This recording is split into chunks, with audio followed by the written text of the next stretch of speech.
रामकृष्ण हरी. बघा आज आषाढी एकादशी आहे. त्यानिमित्त आपण इयत्ता 4च्या पुस्तकातली संतांची कामगिरी या पाठावर आधारित तुमची प्रश्नमंजुषा घेणार आहोत. जो पहिलं उत्तर देईल त्याला 1 मार्क मिळेल आणि जो जास्त उत्तर देईल आपण 25 मार्काची प्रश्नमंजुषा घेणार आहोत. जो लवकर आणि जास्त उत्तर देईल तो जिंकला. हो, सुरू करायची का? आवाज नाही आला, सुरू करायची का? पहिला प्रश्न, श्री चक्रधर स्वामी मूळ कोणत्या राज्यातील राजपुत्र होते?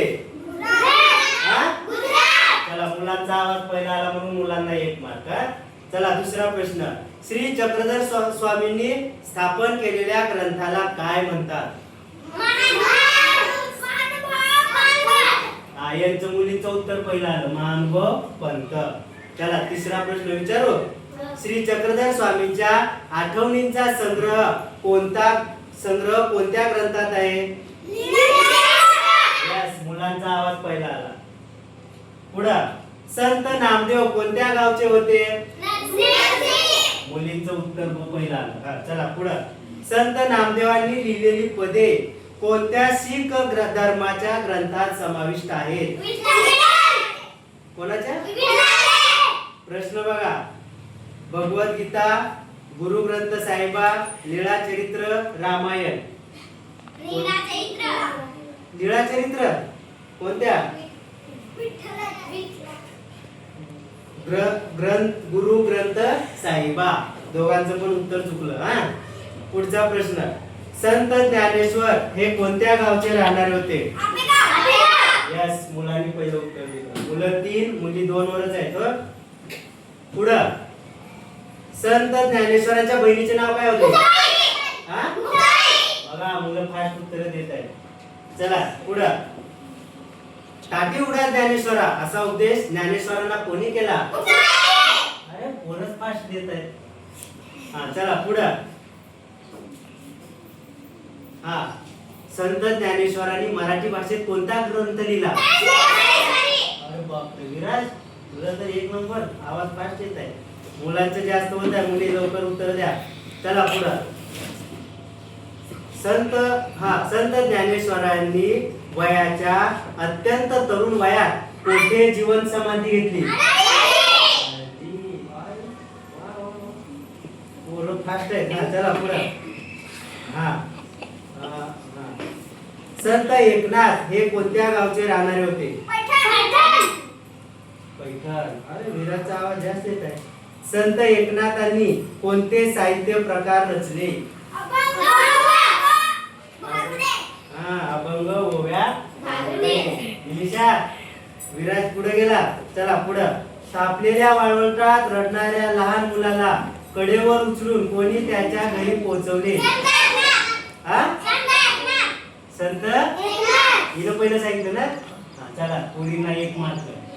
पोरी 3, मुलं 1 2 3 4 5 6 7 8 9.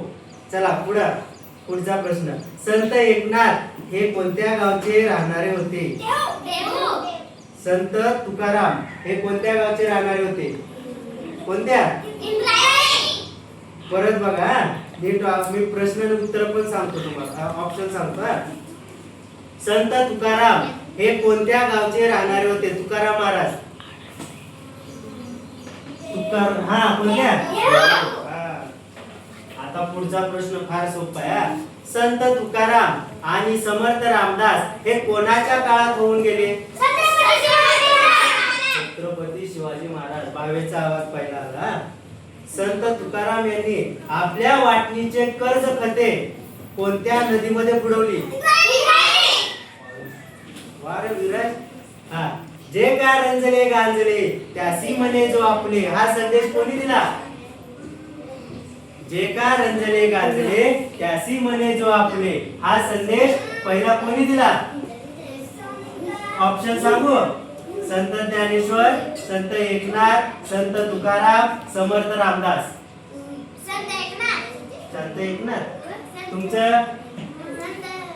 तुमचं झालं, दोघांचं पण चुकलं. हे कोण म्हणलेलं आहे? संत तुकाराम महाराज. कोण म्हणलेलं आहे? संत तुकाराम. आता फार सोपं आहे. महाराष्ट्रात ज्ञानबा तुकाराम असा जयघोष कोणाचा केला जातो? पहिलं उत्तर कोण दिलं? मुलांनी. यस. हा, आता 5 प्रश्न राहिले, 20 प्रश्न राहिले. हा, रिया पटपट उत्तर द्या. समर्थ रामदासांचे मूळ गाव कोणते होते? हा, समर्थ रामदासांचे मूळ नाव काय होते?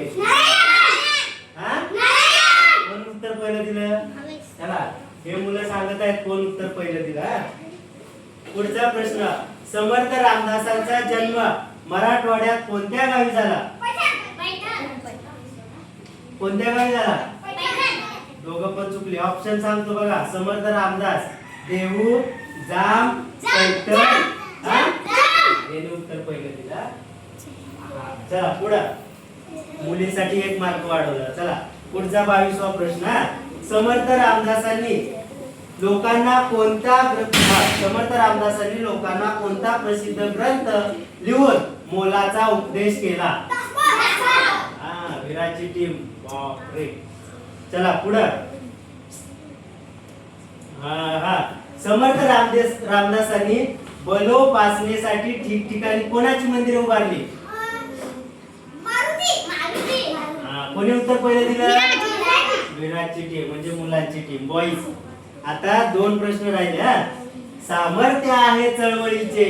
बघा, सामर्थ्य आहे चळवळीचे, जो जो करील तयांचे, हा संदेश कोणी दिला? कोणी? ऑप्शन ऐका. संत तुकाराम, संत एकनाथ, समर्थ रामदास, श्री चक्रधर स्वामी. सामर्थ्य आहे चळवळीचे, जो जो करील तयांचे. सामर्थ्य कोण म्हणलं? चला चला चला, ऑप्शन सांगू. संत तुकाराम, संत एकनाथ, समर्थ रामदास, श्री चक्रधर स्वामी. चला, मुली चुकल्या. तुमचं? चला, दोघं पण चुकले. कोण म्हणलंय? ते नावातच आहे बघा, सामर्थ्य, समर्थ. सांगितलं होतं का नाही? चला, दोघांचा 1 मार्क कमी. आता पुढं. संतांच्या या कामगिरीचा उपयोग छत्रपती शिवाजी महाराजांनी कशासाठी करून घेतला? कशासाठी? पण पहिलं उत्तर कोण दिलं सांगा? कोणी दिलं? विराजनं. बर, बघूया. अरे बापरे. बघा, मुलांची टीम आणि मुलींची टीम. मुलांना किती मार्क पडले बघा, मोजा. 1 2 3 4 5 6 7 8 9 10 11 12 13 14 15 16 17. मुलांनी पहिली उत्तरे दिली 17 आणि मुलींनी किती दिली? 4. मग कोण जिंकलं? हा, मुलं जिंकले. कोण जिंकलं? हा, विजेता. मुलं झाले विजेते आणि मुलींचा 2 नंबर. बघा, मुलांना किती मार्क पडले? 17. आणि मुलींना किती पडले? 4. 17 आणि 4 21. आणि 4 प्रश्न तुमचे दोघांचे पण चुकले. पण तुम्ही छान प्रयत्न केला. आणि सांगा बरं, सगळ्यात जास्त उत्तर कोण दिली? विराजने दिली. विराजसाठी टाळ्या वाजवा. या सगळ्यांना 1 केळ बक्षीस. तुम्ही सगळ्यांनी सहभाग घेतला त्याबद्दल पहिलं. हा, चला सगळ्याला एक टाळ्या वाजवा यांच्यासाठी. अरे जोरात टाळ्या वाजवा.